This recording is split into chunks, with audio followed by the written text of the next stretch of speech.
ब्रह्मा जी को लेकर के दधीच मुनि के पास गए। महाराज अपनी अस्थियां दे दो वृत्तासुर को मारने के लिए।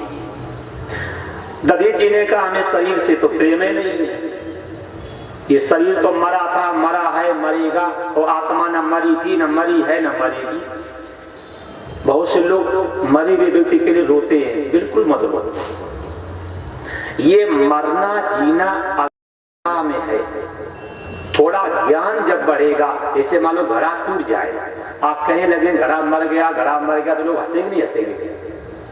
तो शरीर मिट्टी का है, ये मिट्टी से पैदा हुआ है, मिट्टी में बड़ा हुआ है और मिट्टी में विलीन हो जाता है, तो आत्मा कभी मरती ही नहीं है। जैसे घड़े में जब हो तो उसमें जो सूर्य भगवान दिख रहे, तो घड़े को हिलाने के सूर्य भगवान हिलेंगे क्या? अब घड़े को तोड़ देने से क्या सूर्य भगवान टूट जाएंगे क्या? तो अगर थोड़ा समझ बढ़े तो मरना किसी का होता ही नहीं। क्यों? जिस समय तारा अपने पति के लिए रो रही थी, तो भगवान राम कहते हैं प्रकट सोतन आंगी है शोवा और जीव नित्य के ही लग तुम रोवा। शरीर जो है वो सामने पड़ा है और जीव जो है वो नित्य है, रोने की बात क्या है? दीन ज्ञान हर लीनी माया। एक चौपाई में तारा को राम ने ज्ञान दे दिया, रोना बंद, मुस्कुराना चालू कर दिया। और हम लोगों को समझ में बात आती क्या? तो शरीर से प्रेम है तो शरीर तो सामने पड़ा, और जीव तो नित्य, रोने की बात क्या है? देखो आपके सामने प्रमाण है।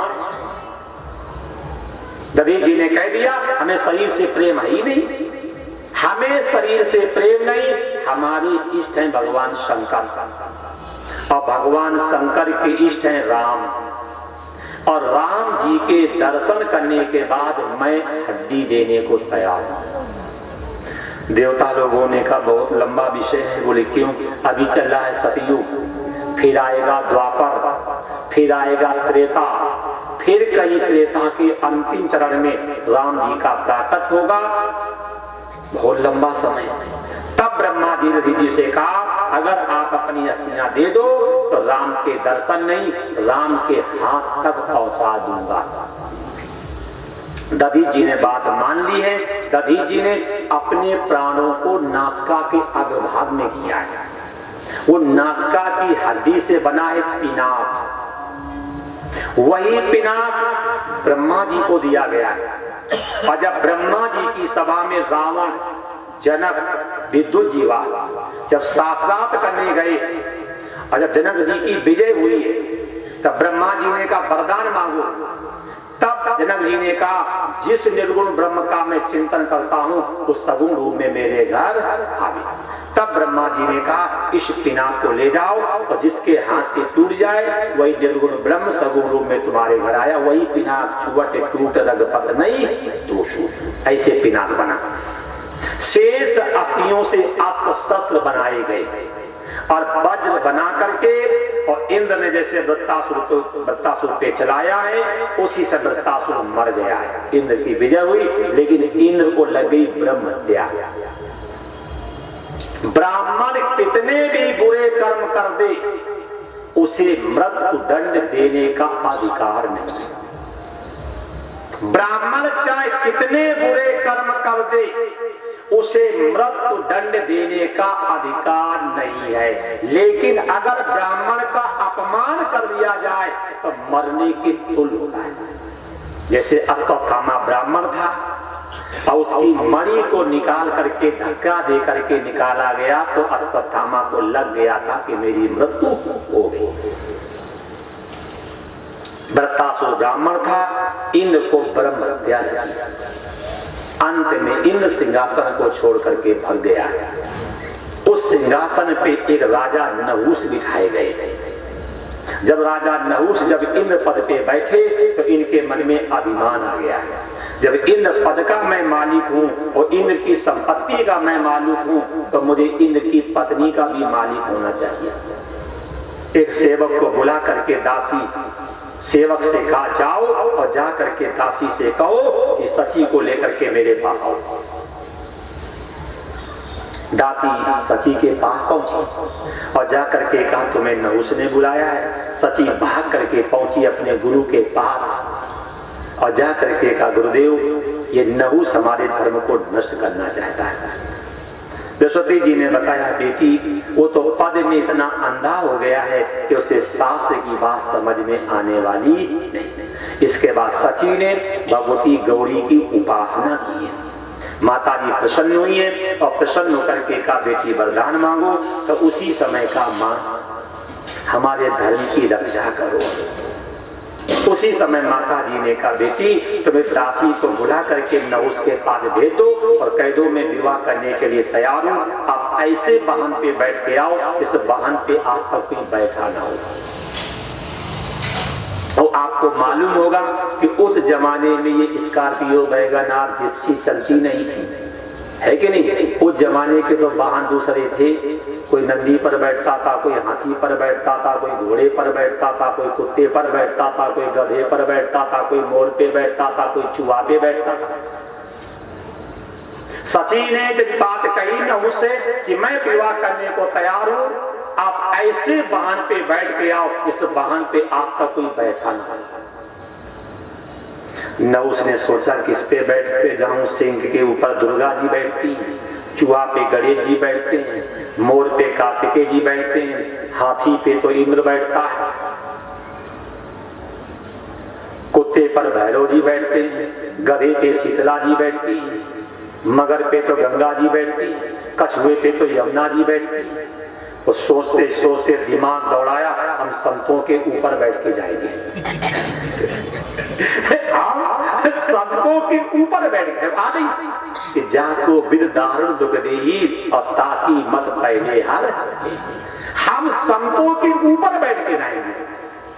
बताओ, जिन संतों को, जिन ब्राह्मणों को, जिन महात्माओं को पूज पूज करके आज इंद्र पद का मालिक बना हो, आज कहता हम संतों के ऊपर बैठ के जाएंगे। और सुबह सुबह अगर पंडित जी को बुलाओ तो समझेंगे को दान दक्षिणा मिलने वाली हो, अमावस्या हो, पूर्णिमा हो, अब फोन कर दो आओ पंडित जी, बड़े जल्दी आएंगे क्योंकि आटा दाल चावल मिलने का चांस है। और जैसे सप्त ऋषियों से कहा और सप्त ऋषि नहा धो करके बढ़िया बढ़िया कपड़े पहन करके चंदन माला लगा लगा करके पहुंचे। राजा बुला रहा, मान लो हमें अगर कहने लगे आपके मुख्यमंत्री की पंडित जी सुबह आ जाना, तो सुनेंगे तो लगेगा लातनी खुल गई है, मुख्यमंत्री बुला रहा है? दशा मेरी आग है तो दशा उनकी भी हुई। और जैसे सब नहा धो करके पहुंचे, बोले बाबा उठा पालकी। जिन्होंने माला घुमाए हो, ध्यान करे हो, वो पालकी उठा पाएंगे क्या? अच्छा, हमसे कोई कहे कि पंडित जी तो उठाओ पालकी चढ़ाओ, फावड़ा चला देंगे क्या? हम तो कर सकते हैं क्योंकि अपने को सब कुछ करने का अभ्यास है। हमसे चाहे गली साफ करवा लो और चाहे गद्दी पर हृदय साफ करवा लो, हम सब कुछ करने को तैयार है, सब कुछ कर सकते हैं। क्योंकि अपने तो गुरु जी ने सिखाया है कि बेटा धन सेवा से 100 गुना बड़ी होती मन सेवा। 3 होती, तन मन धन। धन सेवा से 100 गुना श्रेष्ठ है मन सेवा, और मन सेवा से लाख गुना श्रेष्ठ है तन सेवा। सबसे अच्छी सेवा तन सेवा। जितनी शरीर से सेवा करोगे उतना देहाभिमान गलेगा। जब देहाभिमान गलेगा तो ईश्वर प्राप्ति के अधिकारी बनेंगे। महात्मा लोगों ने कंधा दे दिया।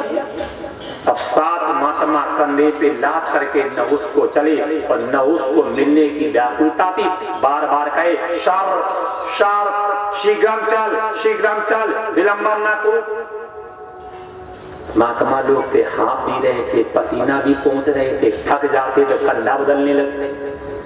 और जैसे महात्मा जी कंधा बदलने लगे, नहुस को आया क्रोध और खड़े होकर के इसने अगस्त के सिर पे लात मारी। और जैसे नहुस ने अगस्त के सिर पे लात मारी, महात्मा को क्रोध आ गया। और क्रोध में आकर के कहा सर्प हो भद्राचारी, जा तू सर्प हो जा।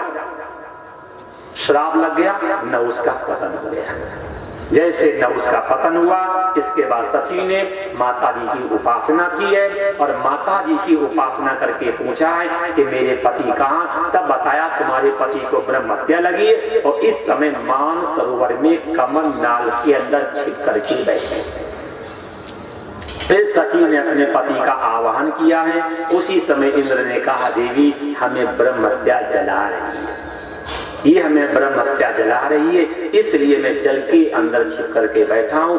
उसी समय ब्रह्मा जी को बुलाया गया है और इंद्र की ब्रह्म हत्या 4 भागों में बांटी गई है। पहला भाग माताओं को दिया गया है, जो ऋतु धर्म है, मासिक धर्म, ये ब्रह्म हत्या है। दूसरा भाग वृक्षों को दिया गया है, वृक्षों में जो गूदा है ये ब्रह्म हत्या है। तीसरा भाग जल को दिया गया है, जल में जो फेन जो फसूकर है ये ब्रह्म हत्या है।